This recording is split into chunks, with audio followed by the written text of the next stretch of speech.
ராஜ்பவன் தமிழ் நேயர்களுக்கு வணக்கம். தமிழ்நாடு பட்ஜெட் சிறப்பு நேரலையில் உங்களை சந்திப்பதில் மகிழ்ச்சி.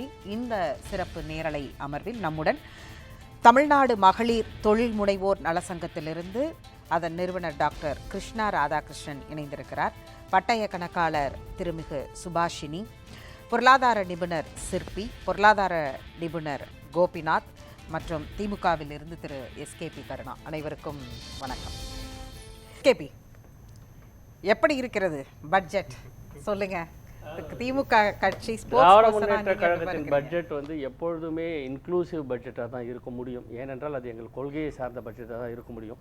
தொடர்ந்து 4 இன்க்ளூசிவ் ப்ரொக்ரெசிவ் பட்ஜெட்டை கொடுத்த திராவிட முன்னேற்ற கழகம் இப்போது 5வது முறையும் தேர்தலை நோக்கி எந்த ஒரு இதுவும் இல்லாமல் இங்கே பேனலில் இருக்கிறவங்க சொன்ன மாதிரி மறுபடியும் ஒரு டெவலப்மெண்ட் ஓரியன்டாக ஒரு இன்க்ளூசிவ் பட்ஜெட்டை கொடுத்துருக்காங்க.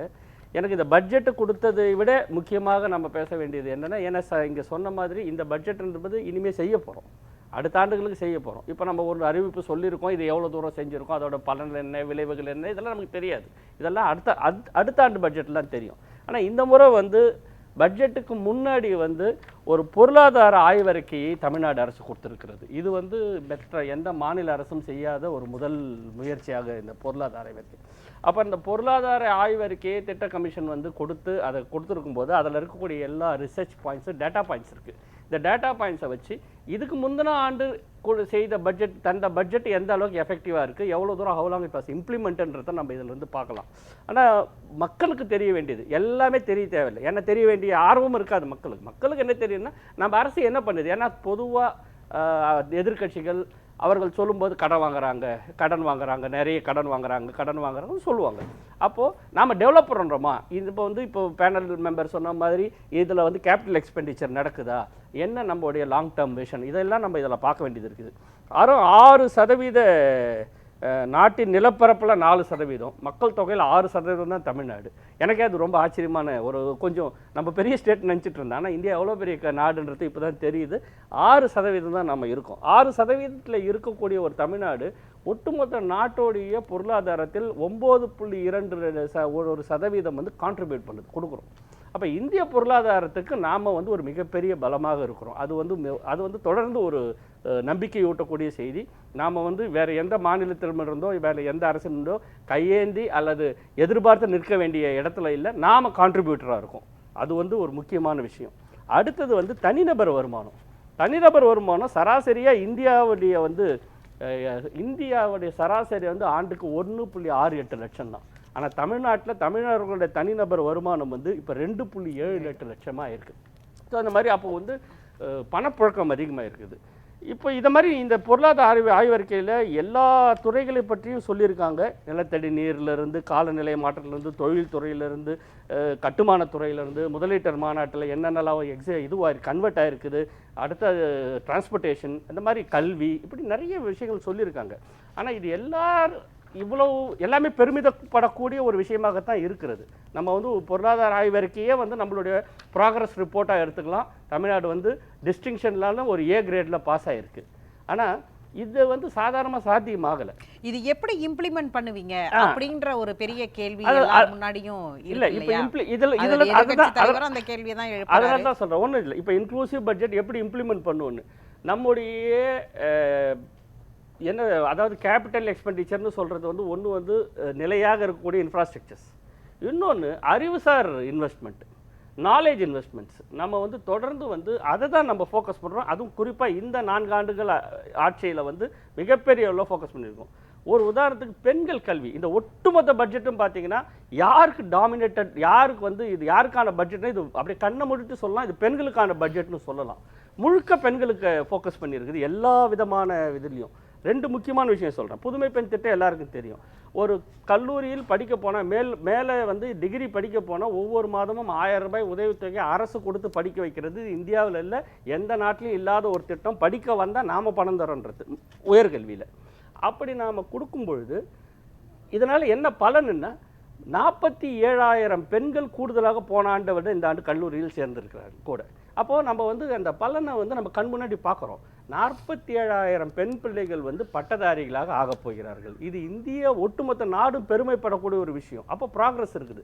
இந்த 47,000 பெண்கள் பட்டதாரிகளானால் அதில் 20,000 பெண்களாவது அதை வேலைக்கு போவாங்க, அவர்கள் பொருளாதாரத்துக்கு ஒரு பங்களிப்பாங்க, அவர்கள் தொழில் முனைவர்கள் ஆவாங்க. அப்போ வந்து ஒட்டுமொத்தம் இப்படி தான் இந்த ப்ராக்ரெசிவ் வந்து கேஸ்கேடிங் எஃபெக்டில் தான் நம்ம இதை செஞ்சுட்ருக்கோம். ரெண்டாவது, பெண்களுக்கு வந்து மிகப்பெரிய அளவில் வந்து ஹெல்த் இஷ்யூஸ் இருக்குது. இந்தியா முழுக்கவே இருக்குது. அதில் வந்து இந்த செர்விக்கல் கேன்சர்னு ஒரு மிகப்பெரிய ஒரு அபாயம் வந்து இருக்குது. அதை வந்து ஒன்ஸ் அது வந்துட்டால் ரொம்ப கொடூரமான நோயாக இருக்குது. அந்த புற்றுநோயை வந்து ஒரு தடுப்பூசி இருக்குது. அந்த தடுப்பூசியை வந்து ஒரு 4,000 ரூபாயிலேருந்து 10,000 ரூபாய் வரைக்கும் ப்ரைஸ் ரேஞ்சில் ப்ரைவேட்டில் போடுறாங்க. அது ஒரு 2 டோஸோ 3 டோஸோ போடணும். அது எந்த வயதில் போடணும்? சின்ன வயதில் போடணும். 14 வயதுலேருந்து 18-20 வயசுக்குள்ளே போடணும்னு சொல்கிறாங்க. எத்தனை பெண்கள் தமிழ்நாட்டில் நம்ம வீட்டு பெண் குழந்தைகளுக்கு இப்படி பின்னாடி எப்போயோ ஒரு கேன்சர் அபாயம் இருக்குது.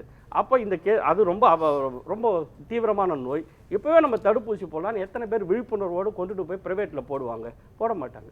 ஆனால் இந்த பட்ஜெட்டில் அரசு பெண் குழந்தைகளுக்கு இலவசமாக அந்த தடுப்பூசி திட்டத்தை உருவாக்கி ஏற்கனவே இருக்கிற சாட்டோட இதை சேர்த்திருக்காங்க. ஏற்கனவே வந்து பிறந்த குழந்தைக்கான தடுப்பூசி அதெல்லாம் இப்ப இதுல நடுவுல 14 வயசுக்கு மேல மத்திய அரசும் இந்த திட்டத்தை அறிவித்திருந்தது அவங்க பட்ஜெட்ல.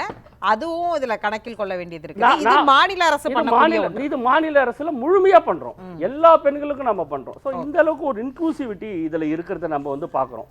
அதே போல வந்து நம்ம பட்ஜெட்ல கடைசியில சொல்லும்போது பெண்கள் தொழில் முனைவோரான ஆனாங்கன்னா அந்த மாதிரி இவ்வளவு தொடர்ந்து இருக்கிறது. இதுல பேனலிஸ்ட் ஒருத்தங்க சொல்லும்போது சொன்னாங்க, பின்தங்கிய மாவட்டங்களுக்கு நம்ம நிறைய செய்யணும். 2 விஷயம் இருக்குது. ஒன்று வந்து தமிழ்நாட்டில் அர்பனைசேஷன் ஆகிறது வந்து தமிழ்நாடு தான் இந்தியாவிலே மிக அதிக வேகத்தில் அர்பனைசேஷன் ஆகிற மாவட்டம்.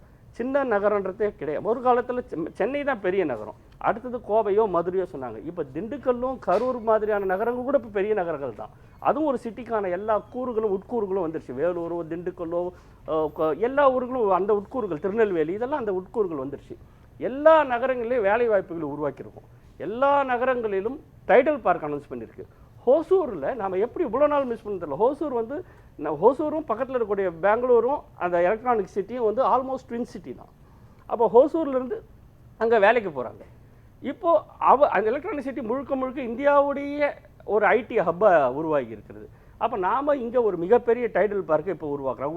ஒரு ஹோசூர் ஒரு எலக்ட்ரானிக் சாதகமாக ஒரு கிரானைட் அப்படி இருந்த அந்த ஃபேஸை மாற்றிட்டு இந்த அரசு இந்த 4 ஆண்டுகளில் ஹோசூரை வந்து பெரிய அளவில் மாற்றி இப்போ ஒரு விமான நிலையம் வரப்போகுது. டாட்டாவோடைய ஃபேக்ட்ரிஸ்லாம் வந்த உடனே ராமேஸ்வரத்தில் ஒரு விமான நிலையம், ஆமாம் ராமேஸ்வரத்தில் ஒரு விமான நிலையம் வருது. இப்போ ஹோசூர் வந்து ஒரு பெங்களூர் மாதிரியான அதற்கு இணையான ஒரு பெரிய மாநகரமாக ஒரு புதிய மாநகரத்தை உருவாக்குகிறது அந்த அரசு. அப்போ வந்து ஹோசூர் பின்தங்கிய மாவட்டமாக தான் இருந்தது, இப்போ வந்திருக்கு. பெரம்பலூர், அரியலூர் எப்போவுமே நம்ம பின்தங்கிய மாவட்டம்னா அதை அந்த 2 பேர் சொல்லாமல் இருக்க மாட்டோம். அங்கே வந்து தோல் அல்லாத காலனி தொழிற்சாலைகள் உருவாக்குற தொழிற்சாலைகளை கொண்டு வந்து ஒவ்வொரு மாவட்டத்திலையும் 45,000 50,000 பெண்கள், கிராமப்புற பெண்கள் வந்து அவங்க காலையில் அவங்க வந்து பஸ் வருது, அவர்கள் ஏறுகிறார்கள். பஸ்ஸில் ஏற்றி போனால் அவங்க வந்து அங்கே பணி இடத்துக்கு அந்த பணி முடிச்சு ஈவினிங் கொண்டு வந்து விடுறாங்க. ஒரு நல்ல சம்பளம், நல்ல பணி பாதுகாப்புடன் ஒரு மிகப்பெரிய ஒரு அது வந்து பணப்புழக்கத்தை வந்து நல்ல அளவில் இப்போ பின்தங்கிய மாவட்டமாக இருந்தால் கூட. அதே போல் டாட்டா வந்து அவங்க சோலார் பேனல் மேனுஃபேக்சரிங் ஆரம்பித்தாங்க. அதுவும் கங்கை கொண்டான் அரியலூரில் கிட்ட தான் ஆரம்பிச்சிருக்காங்க. திருநெல்வேலியில் தான் நமக்கு அந்த இவி மேனுஃபேக்சரிங் இதுவும் ஆரம்பிச்சிருக்காங்க. அப்போ எல்லா தூத்துக்குடியில் நிறைய ஃபேக்ட்ரிஸ் இருக்குது, 3 பெரிய சிப்காட் உருவாகி இருக்குது. அப்போ பின்தங்கிய மாவட்டம் என்பதே இருக்காது இனிமே அப்படின்ற அளவுக்கு நம்ம இண்டஸ்ட்ரியலைசேஷன் ஆகிட்டு இருக்கிறோம். அதில் வந்து நம்ம முக்கியமான விஷயம் சொல்லணும். அடுத்தது முக்கியமாக நம்ம இதில் பார்க்க வேண்டிய ஒரு விஷயம் என்னென்னா, இந்த ஸ்பெஷல் அனௌன்ஸ்மெண்ட்ஸு. இந்த ஸ்பெஷல் அனௌன்ஸ்மெண்ட்டில் தேர்தலை நோக்கிலாம் நாங்கள் நிறைய எதிர்பார்த்தோம். ஏன்னா எங்களுக்கு வந்து அடுத்த ஆண்டு தேர்தல், அதனால் வந்து இந்த ஸ்பெஷல் அனௌன்ஸ்மெண்ட்டில் ஒரு கட்சிக்காரராக வந்து எங்கள் முதலமைச்சர்கிட்ட நாங்கள் இதெல்லாம் கொஞ்சம் எதிர்பார்த்தோம். ஆனால் அவர் வந்து எல்லாருக்கும் வந்து அடிப்படையில் யார் யாருக்கு படிப்பு சம்மந்தமாக எல்லாமே கொடுத்துட்டாரு. வேலைக்கு போகிற விஷயமாக எல்லாமே கொடுத்துட்டாரு. பெண்கள் படிச்சுட்டு பணிக்கு போகாத இருக்கிறதுக்கு மிக முக்கியமான காரணம் அவங்க ஊரில் சொந்த ஊரில் வேலை கிடைக்காது. அவர்களுக்கு வேற ஏதாவது பக்கத்தில் இருக்கக்கூடிய பெரிய ஊரில் தான் வேலை கிடைக்கும். அப்போ அந்த வேலைக்கு போகும்போது நீ வீட்டை விட்டு வெளியே போகாது. நம்ம குடும்பத்தோட சூழல் வந்து பெண்ணை வெளியே அனுப்பவே மாட்டாங்க. அப்போது பெண்களுக்கான விடுதி வந்து அரசே நடத்தும் போது அதில் ஒரு நம்பகத்தன்மை வருது. அது வந்து மிக முக்கியமாக. இப்போ தோழியர் விடுதி வந்து ரொம்ப அருமையான கான்செப்ட். அந்த கான்செப்டை சென்னையில் ஆரம்பிக்கும் போது அதோடைய உள்ளே இருக்கக்கூடிய கட்டமைப்புகள், அதில் இருக்கக்கூடிய பாதுகாப்பு வசதிகள், அங்கே இருக்கக்கூடிய எல்லா இன்ஃப்ராஸ்ட்ரக்சர்ஸ்லாம் பார்க்கும்போது எல்லாருக்கும் யாருக்குமே பிரமிப்பாக இருக்கும். அவ்வளோ பெரிய ஒரு தோழியர் விடுதி ஆரம்பித்து இன்றைக்கி சென்னையை தவிர்த்து இன்றைக்கி தமிழ்நாட்டில் கூட எல்லா சிறு நகரங்களிலும் அந்த தோழியர் விடுதியை எக்ஸ்பேண்ட் பண்ணியிருக்காரு. அப்போ வந்து பெண்களை வந்து எம்பவர் பண்ணுறாங்க. இதன் மூலமாக இந்த மாதிரியான எம்பவர்மெண்ட், இந்த மாதிரியான விஷயங்களில் தான் நிறைய கான்சன்ட்ரேட் பண்ணியிருக்காங்க. ஆனால் மீண்டும் மாணவர்களுக்கு அந்த மடிக்கணினியும் நான் பார்க்குற ஒரே பாப்புலர் அனௌன்ஸ்மெண்ட்டாக நான் அது மட்டும் லேப்டாப் தான் பார்க்குறேன். ஏன்னா அந்த லேப்டாப் மடிக்கணினியை தான் வந்து நான் திராவிட முன்னேற்ற கழக அரசு வந்தவுடன் அதை வந்து புதுமை பெண் திட்டமாக மாற்றி, ஏன்னா பெண்கள் வந்து படிக்க வர அந்த மேலே படிக்க வரதுக்கு அந்த திட்டத்தை மாற்றியது. ஆனால் இப்போ மறுபடியும் வந்து அந்த திட்டத்தை அறிவிச்சிருக்கிறாரு. இந்த ஏஐ காலத்தில் சிறு தொழில் இப்போ வீட்டில் இருந்தே நிறைய தொழில்கள் பண்ண முடியும். இந்த இன்டர்நெட், அதாவது இப்போ இருந்து கூட ஆர்டிஃபிஷியல் இன்டெலிஜென்ஸில் வந்து நிறைய புதிய வேலை வாய்ப்புகள், லட்சக்கணக்கான வேலை வாய்ப்புகள் உருவாகி இருக்கிறது. அப்போ அதையெல்லாம் செய்வதற்கு இந்த மாணவர்களுக்கு இது ஒரு பெரிய ஒரு கைகோலாக இருக்கும். எல்லாவற்றையும் விட முக்கியமான ஒன்று இதில் வந்து இந்த கேபிட்டல் ஓவரால் இதுவர்களை மாதிரி பொருளாதார நிபுணர்களுக்கு தெரியும். கேபிட்டல் எக்ஸ்பெண்டிச்சர் வந்து நாம் வந்து பெரிய அளவில் நம்ம அதை கட்டுப்படுத்தியிருக்கோம், இது பண்ணியிருக்கோம், அதில் கொடுத்துருக்குறோம். இன்கம் வந்து உருவாக்கிறோம். 20 லட்சம் கோடி வந்து கிட்டத்தட்ட வருவாய் பற்றாக்குறை வந்து நமக்கு வந்து ரெவென்யூ டெபிசிட், வருவாய் பற்றாக்குறையை வந்து நாம் வந்து 3% இருந்தது வந்து 1.1% குறைச்சிருக்கிறோம். நம்முடைய வருவாய் பற்றாக்குறை இப்போ 41,635 கோடி தான் இப்போ நம்முடைய வருவாய் பற்றாக்குறை. ஆனால் நமக்கு ஒன்றிய அரசிலிருந்து வர வேண்டிய, நியாயமாக சொல்லி வர வேண்டிய நிலுவைத் தொகையை 45,000க்கு மேலே இருக்குது, 45,000 கோடி இருக்கிறது. ஒருவேளை அந்த பணம் எல்லாம் நம்ம பேரிடர் நிவாரண நிதி எதுவுமே இல்லை. 2 பெரிய புயலை பார்த்தோம், மிகப்பெரிய மழையை பார்த்தோம். தூத்துக்குடியில் வெள்ளம் வந்தது, சென்னையில் மிகப்பெரிய வெள்ளம் வந்தது. எந்த பேரிடர் நிவாரண நிதியும் நமக்கு ₹1 கூட நமக்கு கொடுக்கப்படவில்லை. ஆனால் இது எல்லாம் மாநில அரசு தன்னுடைய சொந்த நிதி ஆதாரங்கள்ல இருந்தால் கொடுத்தது. இந்த பள்ளி கல்வித்துறைக்கு இப்போது அரசியல் காரணங்களுக்காக நிறுத்தி வைக்கப்பட்டிருக்கிற அந்த 2,135 கோடி ரூபாயை கூட மாநில அரசு இப்பொழுது ஏற்றுக்கொண்டிருக்கிறது, தன்னுடைய நிதி ஆதாரத்திலிருந்து கொடுக்கிறது. இது போக ஒன்றிய அரசு நமக்கு வர வேண்டிய நிதி தொகை 45,000 கோடிக்கு மேலே இருக்கிறது. இதெல்லாம் வந்திருந்தால் நமக்கு வருவாய் பற்றாக்குறையே இல்லாமல், நிதி பற்றாக்குறையே இல்லாமல் சர்ப்ளஸ் பட்ஜெட் போடக்கூடிய அளவுக்கு நம்முடைய தமிழ்நாடு எல்லா விதத்திலும் உயர்ந்திருக்கிறது. இங்கே வந்து மாண்புமிகு எதிர்க்கட்சி தலைவர் அவர்கள் பேசும்போது சொன்னார், இந்த கடன் அதிகமாக வாங்குறத பற்றி பேசியிருந்தார். கடன் அதிகமாவதையும் 40,000 பேருக்கு எப்படி 9 மாதங்கள்ல வேலை கொடுக்க போறீங்க அப்படிங்கிறதையும் அவர் இல்லை, 40,000 பேருக்கு ஏற்கனவே பல ஸ்லாட்டில் வந்து எக்ஸாம்ஸ்லாம் எழுதிட்டு எல்லாருமே வந்து அடுத்தடுத்த கட்டத்தில் இருக்காங்க. அதை வந்து அந்த ப்ராசஸ் வந்து டிஎன்பிசியில் முடியுது. கிட்டத்தட்ட 20-25,000 பேர் இந்த அனௌன்ஸ்மெண்ட்லேயே வந்துருவாங்க. 40,000 பேருக்கு வேலை வந்து ஏற்கனவே அந்த ப்ராசஸில் இருக்குது. இனிமேல் நம்ம புதுசாக ஸ்டார்ட் பண்ண வேண்டிய அந்த இதுவும் கிடையாது. ஆனால் இந்த கடன் அளவை பொறுத்த வரைக்கும் ஒன்றிய அரசு வந்து நமக்கு என்ன, ஒரு மாநிலம் இவ்வளோ பர்சன்டேஜ் தான் கடன் வாங்க, தன்னுடைய ஒட்டுமொத்த ஜிடிபியில் இத்தனை % தான் கடன் வாங்க முடியும் என்று இருக்கிறது. அந்த கடன் அளவை விட நம்ம மிக குறைந்த அளவில் தான் கடன் வாங்கியிருக்கிறோம். ஏனென்றால் நமக்கு அந்த அளவையும் குறைச்சிருக்கிறோம். ஏன்னா அவர்களுடைய ஆட்சி காலத்தில் ஃபுல்லாக எக்ஸாஸ்ட் பண்ணியிருந்தாங்க. நம்ம வந்து அதை குறைச்சிருக்கிறோம், அளவையும் குறைச்சிருக்கிறோம். அதே நேரத்தில் வருவாயும் மிக பெரிய அளவில் 19% நம்முடைய மாநில அரசின் வரி வருவாய் உயர்ந்திருக்கிறது. அப்படி இருக்கும்போது இந்த அறிவித்திருக்கக்கூடிய இந்த அறிவிப்புகள் எல்லாம் எப்படி போன பட்ஜெட்டில் அறிவித்த அறிவிப்புகள் எல்லாம் செயலுக்கு வந்ததோ அதை விட மிகச் சிறப்பாக இது செயலுக்கு வரும் என்ற நம்பிக்கை இருக்கிறது. நிச்சயமாக ஒரு சிறப்பான ஒரு ஆல் இன்க்ளூசிவ் பட்ஜெட் இது. மேடம் சொன்ன பாயிண்ட் எம்எஸ்எம்இ பற்றி, எம்எஸ்எம்இ க்ளோஷர் பற்றி. இந்தியாவிலே அதிகமான எம்எஸ்எம்இ இருக்கக்கூடிய மாநிலம் தமிழ்நாடு. ரைட், அவங்க சொன்னது சரி. 9,000 எம்எஸ்எம்இஸ் வந்து மூடப்பட்டிருக்கிறதுன்னு சொல்கிறாங்க. இதை பற்றி ஒரு ஸ்டடி வந்து தமிழ்நாடு அரசு பண்ணிச்சு, பிளானிங் கமிஷன் பண்ணியிருக்குது. பிளானிங் கமிஷன் ஒரு இன்ட்ரீம் இது ஒன்று கொடுத்துருக்கு. அதோடைய எம்எஸ்எம்இஸ் மூடப்பட்டதுக்கான மெயின் முக்கியமான காரணங்களாக அவங்களுக்கு பட்டியலிடுவது, முதல் காரணம் வந்து ஜிஎஸ்டி. இந்த ஜிஎஸ்டி வந்து அமலாக்கப்பட்ட பிறகு தான் இதை இவ்வளவு எம்எஸ்சிகள், பல எம்எஸ்எம்இகள் அது கூட கோப்ப பண்ணிக்கலாம். அந்த ஸ்ட்ரக்சரோட கோப்ப பண்ணிக்க முடியல, பலவரால் அவர்களால் நடத்த முடியாமல் போனாங்க. அடுத்தது கோவிட். இந்த கோவிட் வந்த உடனே அதில் வந்து ரெக்கவர் ஆக முடியாதவங்க நிறைய பேர் இருக்காங்க. அப்புறம் ரா மெட்டீரியல் ஷார்ட்டேஜ். இது முழுக்க ஒன்றிய அரசோட பாலிசி.